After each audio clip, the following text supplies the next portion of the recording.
السلام عليكم ورحمة الله وبركاته.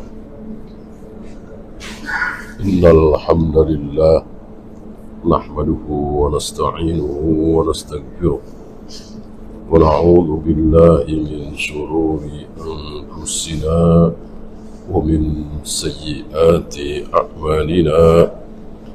من يهده الله فلا مضل له ومن يضلل فلا هادي له.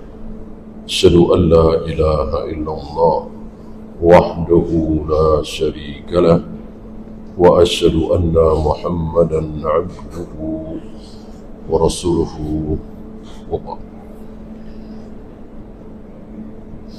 Terakhir tentang beberapa bohong yang halal. Jangan sampai kita bohong yang dosa, dan ada beberapa cara kita berbohong tapi tidak berdosa, sebagaimana yang dilakukan 3 kali oleh Nabi Ibrahim. Seumur hidup beliau berbohong 3 kali. Itu pun bohong yang halal, tauriyah istilahnya. Ya, kita lanjut 250. Wa an Aisyah radhiyallahu anha qalat. Aisyah menceritakan kepada kita, sami'a Rasulullah sallallahu alaihi wasallam sauta khusumin. Rasulullah mendengar percakapan, perdebatan yang sengit, yang keras, berantem mulut istilah kita. Bilbab, di depan pintu. Zahirnya di depan pintu Nabi ada 2 orang bertengkar mulut. Aliyatan aswatuhuma, kedua-duanya saling meninggikan suaranya, teriak. Orang berantem mulut biasanya begitu, teriak. Wa idza ahaduhuma yastawdi'ul akhar, di dalam pertengkaran itu salah satunya minta kepada yang lain supaya diringankan apanya? Utangnya, diringankan utangnya. Wa yastarfiquhu fi syai', dan meminta supaya jangan keras, jangan membentak, jangan sadis. Jadi ada 2 permintaan, dan ternyata dua-duanya boleh. Maka ketika ada seseorang punya utang sama kita, kita tagih, lalu dia mohon-mohon, tolong relakan saya bayar 2/3 gitu, atau setengah, maka sunnah bagi kita untuk mengiyakan. Nanti akan ditakrir oleh Nabi. Yang keliru, yang dosa adalah semakin molor, semakin panjang tidak bisa melunasi, maka utangnya semakin bertambah. Ini yang syaitan, iblis, riba. Ini dilakukan oleh orang-orang Yahudi, kaum muslimin ikut-ikutan. Kalau orang kafir biasa. Kita tahu kebiasaan orang-orang kafir seperti itu. Walaupun orang-orang kafir di negeri kita, adapun kita kaum muslimin tidak pantas. Kaum muslimin ketika menghutangi seseorang hanya boleh dengan berapa niat? 1. Tidak boleh 2, tidak boleh 3, tidak boleh 4, hanya 1 niat. Ketika kita memberikan pinjaman kepada tetangga kita, saudara kita, teman kita, 10 juta misalnya, 50 juta misalnya, bahkan miliaran. Tujuannya hanya boleh satu. Apa? Pahala, nolong. Tidak boleh mencari keuntungan. Nah, banyak saudara-saudara kita ketularan penyakit Yahudi, memberikan pinjaman, ngincer motornya, ngincer mobilnya, ngincer tanahnya. Selagi belum mengembalikan, tanahnya kita garap, mobilnya kita pakai, motornya kita pakai, bahkan untuk cari duit. Ini kelakuan Yahudi, diikuti oleh Nasrani, akhirnya diikuti oleh kaum muslimin. Tidak pantas. Oleh karena itu, jika antum mendapati transaksi seperti itu, jadi antum memberikan sejumlah uang, dan uang itu akan balik lagi,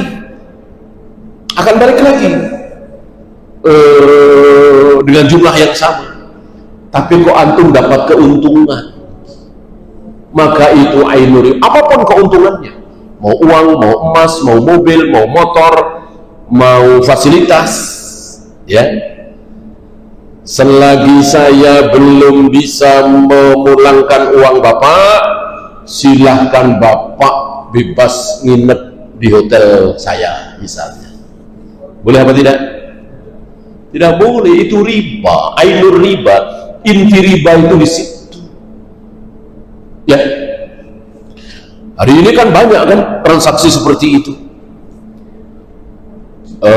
Yang ini, yang itu. Nah, antum lihat saja, uang antum pasti kembali apa tidak? Oh ya, pasti kembali. Jangan berharap keuntungan, kecuali bisa kembali, bisa tidak, artinya bagi hasil. Boleh. Kalau bagi hasil kan bisa kembali, bisa tidak, tergantung nanti bisnisnya, untung apa rugi. Kalau untung ya kita dapat keuntungan lebih dari uang modal kita. Kalau rugi ya modal kita berkurang dan seterusnya. Ya. Lah bagaimana meminjamkan nggak boleh dapat keuntungan? Saya meminjamkan 1 miliar ya, 3 miliar sih, masa nggak boleh dapat keuntungan? Kalau miliaran, jangan kan miliaran, ratusan juta, mungkin puluhan juta, jangan ngutang, jangan minjemin. Tapi bagi hasil, ya, namanya nolong itu ya 100.000, 200.000, ya mungkin 1 juta, 2 juta lah. Kalau sudah puluhan juta, ratusan juta, apalagi uang itu mau diputarkan, masa nolong? Ya kecuali sama adik, kecuali sama saudara, ya sekedar teman tetangga, ya nggak mungkin lah nolong kok ratusan juta. Udah begitu enakan dia. Ya, orang dapat hasil, makanya jangan ngutang. Perjanjiannya jangan pinjam meminjam, tapi bagi hasil. Bagi hasil otomatis bagi rugi. Jangan kayak Yahudi, pokoknya hasil, untung, nggak mau membahas rugi. Rasul dan para sahabat rasional, ya, namanya bisnis tentu bisa untung bisa rugi, maka ruginya harus dibahas.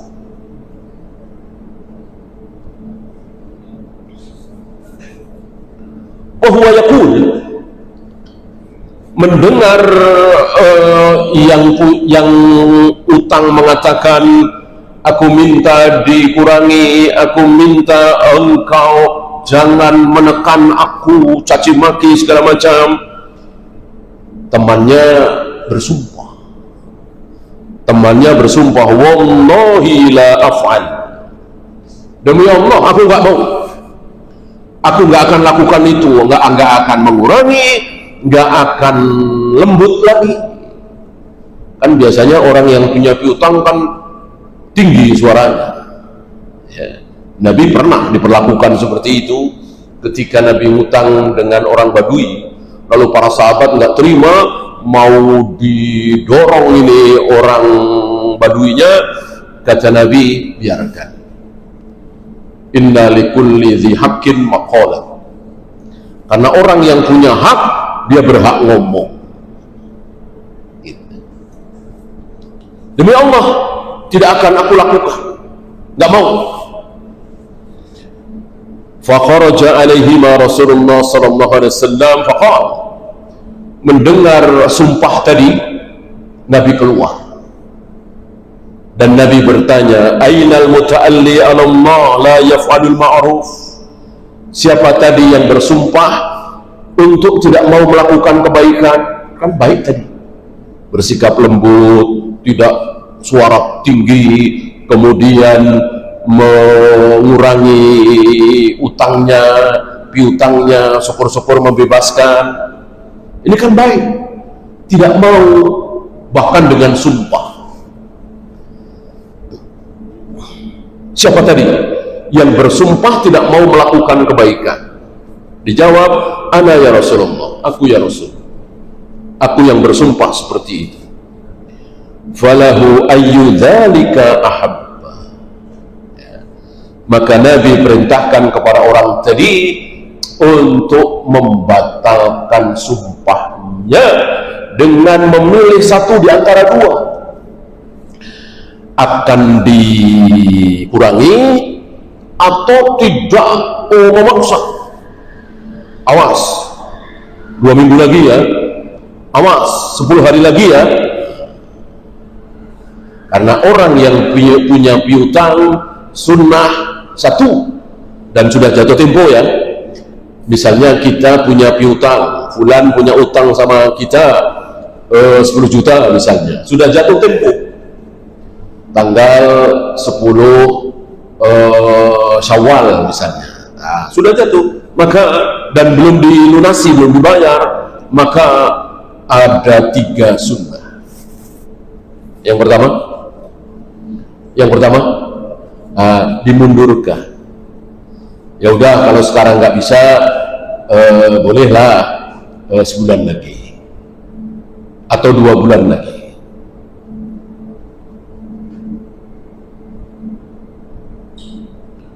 Yang kedua,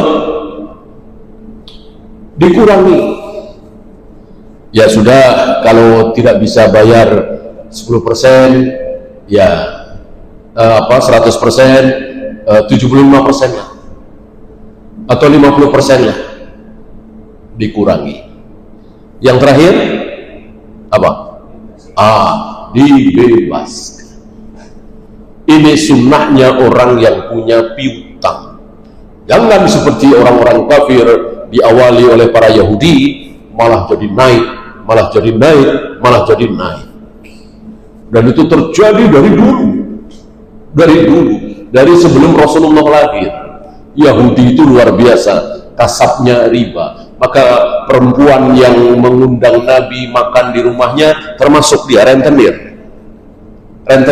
Perempuan Yahudi ini rentenir. Tapi Nabi diundang makan dan mau memakan di rumah rentenir. Dari sini kita bisa mengambil hukum bahwa kita boleh makan, boleh mengambil ketika kita diberi oleh pegawai bank, pegawai pajak, koruptor, pelacur, ya, yang uangnya kemungkinan besar haram, kita boleh memakannya ketika diberi, disodakoi, dihadiahi. Ibnu Mas'ud mengatakan haramnya buat dia, halalnya buat kita. Ya. Banyak saudara-saudara kita yang tidak mau makan di rumah pegawai bank misalnya, bank ribawi, makan di rumah pegawai asuransi misalnya, yang kerja di pabrik Homer misalnya. Yang benar halal, boleh. Sekali lagi Ibnu Mas'ud mengatakan haramnya buat dia, halalnya buat kita. Ya, muttafaqun alaih, hadis ini sahih riwayat Imam Bukhari dan Muslim. Ada beberapa pelajaran dari beliau. Yang pertama ada 5 ya. Yang pertama, istihbabur rifqi bil gharimil muqsir, disunahkan untuk lembut, sopan, tidak mencaci, tidak memaki kepada gharim. Gharim itu orang yang terlilit utang, sudah waktunya bayar utang tapi belum bisa. Ini gharim. Gharim salah satu orang yang berhak mendapat zakat. Ada 8, sekarang tinggal 7 ya. Salah satunya gharim. Dan ini langsung ya. Dan ini langsung. Bahkan antum mengeluarkan zakat, taruhlah misalnya 10 juta tahun ini, diberikan ke satu orang, kebetulan teman antum atau tetangga antum atau saudara antum terlilit hutang gharim, pas 10 juta, ya udah dibayarkan. Ya, boleh. Ya. Daripada si A 200.000, si B 200.000, si C 200.000, lebih baik seperti ini.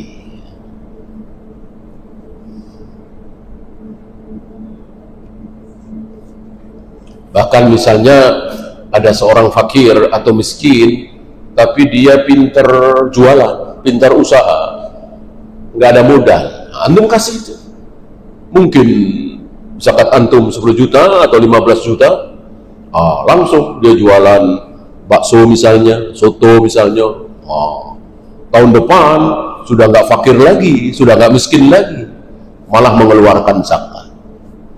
Saya kira ini jauh lebih baik daripada 200.000, 200.000, 200.000. Udah begitu ngantri di depan rumahnya. Ini pemandangan yang tidak baik.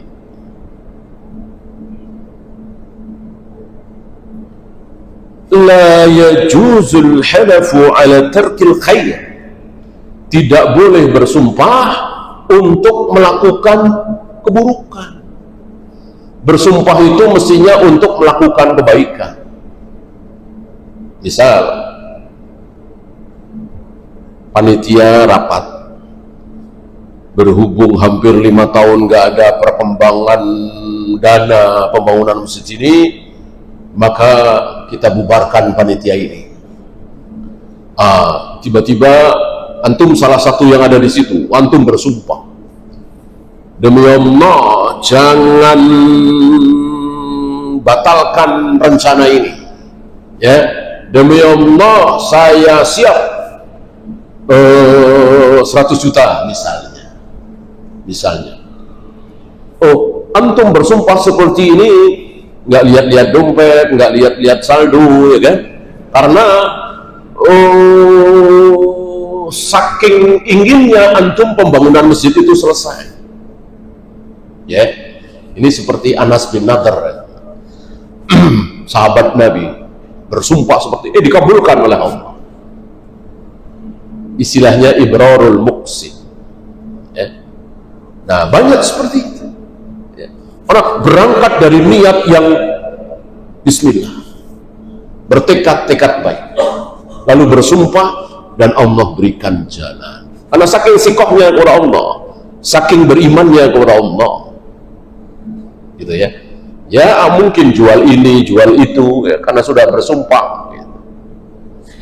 Nanti dikasih jalan. Nah, jangan sampai justru sebaliknya, bersumpah melakukan keburukan. Ini kan keburukan, tidak mau melakukan kebaikan.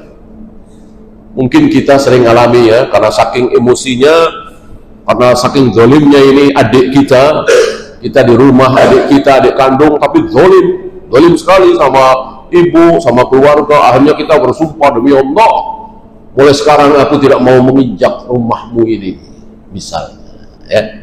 Nah, kemudian pulang, tentu ini sumpah yang tidak baik, maka lebih baik dibatalkan, dilanggar sumpah itu dengan cara satu, memerdekakan budak.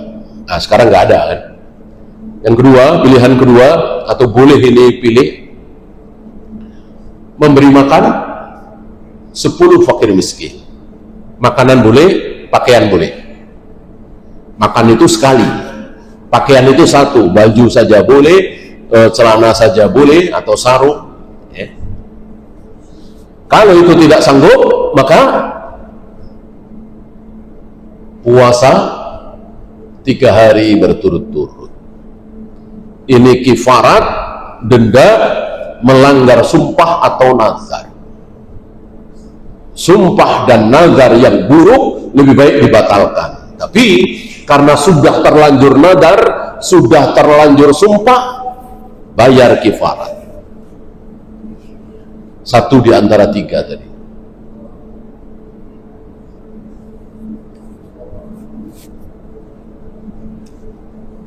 As-sa'yu lil islahi bainal khusumi qurbatun ila Allah. Mendamaikan 2 orang yang berselisih ini termasuk kurbah, termasuk mendekatkan diri kepada Allah, termasuk ibadah. Tentu bukan ibadah mahdhah. Karena bukan ibadah mahdhah, maka caranya bebas. Yang caranya tidak bebas adalah ibadah mahdhah, sujud, ruku, wudu, tawaf, sa'i, tayamum, lempar jumrah, mencium hajar aswad. Ini caranya tidak bebas. Tidak boleh melebihi Nabi SAW. Adapun ibadah ghairu mahdhah bebas. Nabi caranya seperti itu, kita punya cara lain, beda dengan cara Nabi. Tapi dia, 2 orang ini akan berdamai insya Allah. Bolehkah? Boleh. Boleh. Istihbabus safi amma yujri bainal mutaqasimain. Disukai saling memaafkan ketika 2 orang berselisih. Jangan ada suara cacian, makian, hujatan, suara meninggi, dan seterusnya. Yang terakhir, jawazu talabil mudayyin minad da'ini al-indhar awil wad'i. Bolehnya orang yang berhutang minta 3 hal tadi. Ya. Minta ditunda pembayarannya padahal sudah jatuh tempo. Yang kedua, minta dikurangi, mungkin 70%, mungkin 50%. Yang terakhir, minta dibebaskan. Apakah ini termasuk minta-minta? Iya, tapi minta-minta yang halal, bukan minta-minta yang haram. Minta-minta yang haram adalah kita nggak punya utang, kita bisa makan, kita bisa minum, artinya nggak ada masalah lah dengan keluarga kita, nggak ada yang kelaparan. Minta-minta kepada manusia, ini haram. Orang yang minta-minta kepada manusia dan itu menjadi kerjaan dia, padahal dia tidak kelaparan, tidak kekurangan, ya kaya sih enggak ya, tapi enggak kekurangan lah, bisa makan, ada nafkah. Maka ancamannya nanti dia akan menghadap Allah di akhirat dengan wajah tanpa daging sedikit. Jadi kayak tengkorak begitu, ditutup kulit, mengerikan. Orang yang tahu ancaman ini insya Allah tidak mau minta-minta, kecuali kepepet tadi, rumah kebakaran, kebanjiran, kena musibah, ya seperti saudara-saudara kita di Gaza, itu sudah boleh minta-minta karena betul-betul kelaparan. Adapun kita insya Allah secara umum tidak boleh. Maka hati-hati, walaupun antum mungkin nada bercanda ya, jangan lupa oleh-olehnya ya. Ini seperti bercanda, jangan ya. Nadanya kan nada minta seperti itu, jangan ya. Kita takut berhadapan dengan Allah dengan wajah tanpa daging sedikit. Dikasih kita terima, nggak dikasih jangan mancing-mancing ya. Kalau dikasih kita tolak malah tidak baik. Umar pernah dimarahi oleh Nabi ketika Nabi memberikan sesuatu kepada Umar, dan Umar menolaknya dengan mengatakan ada yang lebih butuh dari saya. Kata Nabi, terima saja. Kalau memang engkau tidak butuh, berikan lagi kepada yang lain. Dari sini keluar hukum bahwa orang yang diberi boleh memberikan barang itu kepada orang lain. Di kita seolah pamali, tabu, nggak sopan. Dikasih motor, motornya dikasih ke orang lain atau dijual, nggak masalah. Dalam Islam nggak masalah. Ketika kita diberi sesuatu, maka sesuatu itu, motor itu, mobil itu, sepeda itu hak mutlak kita, hak penuh kita. Mau kita apakan terserah kita. Wallahu. Ya, itu saja. Ada pertanyaan, silakan.